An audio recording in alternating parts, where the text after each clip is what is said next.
Visite de Sa Majesté Mohamed VI, roi du Maroc en Côte d'Ivoire. La troisième sous la gouvernance ouattarassienne. Cette fois, tout se passe dans un silence royal. Fait plus de gestes et de mouvements. La sécurité marocaine. Dress code, costume sombre. Code de communication, moins de verbes. Le roi arrive. On ne doit rien négliger. En tout cas, rien de ce qui doit l'accueillir et le recevoir. Le troisième voyage du roi en Côte d'Ivoire. Quelle signification? Officiel marocain, on imite de Conrad le silence prudent. Mais de l'autre côté, où deux jeunes communautés marocaines et ivoiriennes attendent l'arrivée du roi, il y a une signification. Nous, on est très heureux, le corps rempli de joie de le recevoir ici. Chaque moment qui vient, c'est un honneur pour nous et puis c'est un bonheur de l'accueillir. On est venu pour voir le roi, parce qu'au Maroc on voit le roi, c'est ça. Aïcha el Malik, c'est ça que je veux dire, vive le roi. Ça c'est une grande fête pour nous. Ça n'a rien à voir de l'heure ou bien du temps, c'est toujours. Tu vois, c'est un amour éternel, exactement. Il nous bénit avec son arrivée et c'est un grand symbole pour la communauté marocaine.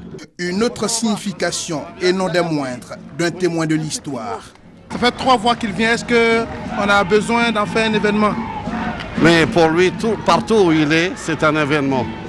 Mais ce que vous ne savez pas, c'est que son cœur est marocain. Mais il y a une grande place dans son cœur pour la Côte d'Ivoire. Un voyage dans le silence. C'est autour de 18 h que le souverain marocain arrive. Quand il se signale au pavillon présidentiel de l'aéroport Félix Houphouët-Boigny. C'est aussi par des grands gestes, symbole de royauté, qu'il est accueilli par le président Alassane Ouattara et son épouse, assisté des plus hautes autorités ivoiriennes. Dans le silence royal, le souverain chérifien est arrivé. Dans le silence impressionnant et évocateur, le roi est accompagné pour prendre ses quartiers sur le bord de la lagune ébriée. 23 ans après la première édition de la Foire internationale des Côtes d'Ivoire, les organisateurs remettent le couvert. La deuxième édition de cette foire se tiendra à Abidjan du 25 février au 5 mars 2016. Selon les initiateurs, elle vise à présenter le potentiel économique du pays par la valorisation des grands secteurs économiques comme les mines, l'agriculture, l'énergie, le transport, l'immobilier et le tourisme. Cela en vue de susciter chez les opérateurs économiques locaux et étrangers l'envie d'investir en Côte d'Ivoire. Faire cette foire chaque année jusqu'en 2020. Faire en sorte que ce soit un événement leader qui va apporter sa contribution à l'émergence. La Foire internationale de Côte d'Ivoire est aussi une plateforme d'échange entre les opérateurs économiques nationaux et étrangers et aussi les visiteurs.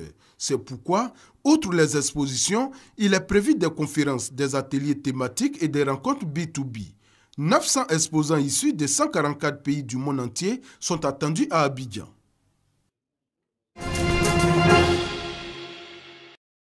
La science et la technologie connaissent un développement rapide. On constate aussi la multiplication des épidémies combinées avec des maladies émergentes et réémergentes. Une situation qui constitue un défi majeur auquel la biologie technique est confrontée. Face à ces menaces, seules de solides formations, des recyclages et des renforcements de capacités peuvent aider biologistes et techniciens. C'est tout le sens de la rencontre initiée par l'Association ivoirienne de biologie technique. Soutenue par un groupe pharmaceutique, les membres de l'association ont appris l'utilisation de nouveaux types d'appareils d'analyse médicale. Nous avons constaté que tous les équipements qui nous sont fournis dans les laboratoires ont besoin non seulement de la formation initiale que nous recevons à la base, mais aussi une formation continue pour pouvoir délivrer des résultats fiables et exacts à nos populations. Mieux, nous avons constaté que la mauvaise utilisation de ces équipements-là fait que souvent on a des ruptures, on a des pannes durant le service et qui amènent les populations à aller faire les examens ailleurs, qui leur revient beaucoup plus cher. Ce cadre de rencontre a permis aux hommes et femmes de laboratoire d'échanger sur les avancées scientifiques et technologiques. Ils ont donc acquis de nouvelles connaissances pour relever le défi d'offrir toujours des résultats fiables et exacts. Lutte contre le paludisme, l'État ivoirien renforce ses capacités de réaction contre la maladie. En plus des nombreuses campagnes de sensibilisation sur les mesures d'hygiène, une vaste opération de distribution gratuite de moustiquaires imprégnés dans le district sanitaire d'Abidjan. La commune d'Anyama n'est pas en marge. Les populations reçoivent plus de 200 000 moustiquaires imprégnés à longue durée d'action. Je suis venu pour moustiquaires imprégnés à cause des moustiques pour protéger ma famille. Le paludisme, première cause de consultation en Côte d'Ivoire. L'utilisation de la moustiquaire imprégnée est un moyen efficace pour éviter la maladie. La protection au niveau du paludisme se fait au quotidien et ça se ressent. Le taux, le nombre de cas de paludisme l'année dernière et cette année a sensiblement quand même diminué. Et on se dit qu'en faisant ces campagnes de masse, à long terme, nous allons avoir des effets bénéfiques au niveau de la population. Plus de 4 millions de moustiquaires imprégnés à longue durée d'action sont distribués dans le district sanitaire d'Abidjan. Une action du gouvernement en vue de réduire au maximum l'impact de cette maladie. Des élèves heureux de creuser et planter des arbres dans la forêt classée de Languédédou. Le planting, stratégie trouvée par le ministère des Eaux et Forêts pour inciter les plus jeunes à contribuer à la réhabilitation du couvert forestier. Phase opérationnelle du projet, une école, 5 hectares. Parce que, vous savez, dans le domaine forestier, quand vous plantez, vous n'êtes pas sûr de pouvoir en profiter vous-même. Donc vous plantez pour les générations à venir. Les lycées français Blaise Pascal, le lycée américain, le collège moderne du plateau adhèrent au projet. Une forêt qui permette de lutter contre la pollution, contre le réchauffement climatique, contre la pollution de l'eau. Et donc nous sommes évidemment engagés dans ce type d'action. Aux côtés de la tutelle, l'ONG Sondele Konan qui fait de la préservation de la forêt son credo. Promouvoir le projet Une école 5 hectares du ministère des Eaux et Forêts, qui est une urgence présidentielle et que nous essayons d'accompagner en faisant beaucoup de sensibilisation. Un soutien jugé appréciable, la tâche est immense, il y a quelques avancées. Les acquis du projet sont nombreux. Au terme de 2 années d'activité, nous avons pu reboiser environ 364 hectares de plantations forestières pour 166 établissements sur toute l'étendue du territoire national. Le projet Une école 5 hectares a été lancé le 13 juin 2013. Longtemps restées sans travaux, les écoles maternelles Hachi, Andio-Madeleine et Marguerite Sakoun de Treichville viennent d'être réhabilitées. Il s'agit du renouvellement du dispositif électronique et du ravalement extérieur de ces 2 établissements scolaires.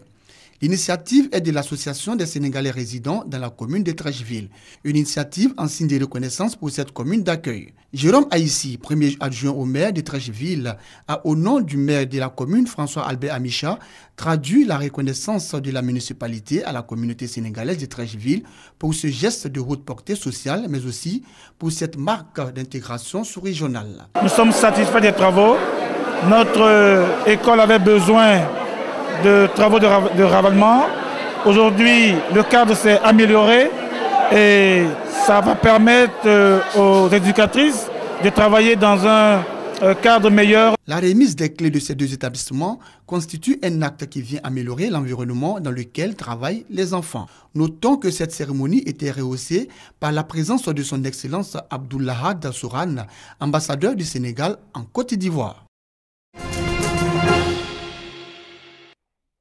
Selon les Saintes Écritures, tout chrétien tire sa force dans l'enseignement et la prière. C'est pourquoi, en marge du 57e pèlerinage militaire international de Lourdes en France, plusieurs célébrations eucharistiques ont été organisées par la délégation ivoirienne. Des intentions de prière formulées par des pèlerins.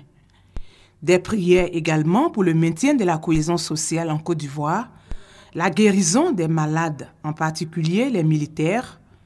L'on a aussi confié la tenue des élections à venir en Côte d'Ivoire au Tout-Puissant. La délégation ivoirienne a rendu un hommage à Jean-Paul Nobou, pour la parfaite organisation de ces rendez-vous religieux.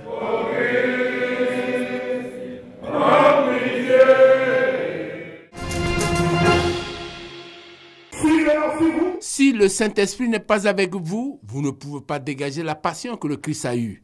Extrait de la prédication de clôture, dite par le pasteur Narcisse Ouraga, orateur invité de la 4e édition de Flambeau, extrait d'un message au peuple de Dieu en harmonie avec l'esprit de la Pentecôte, mais aussi avec le thème du jour, c'est l'esprit qui vivifie.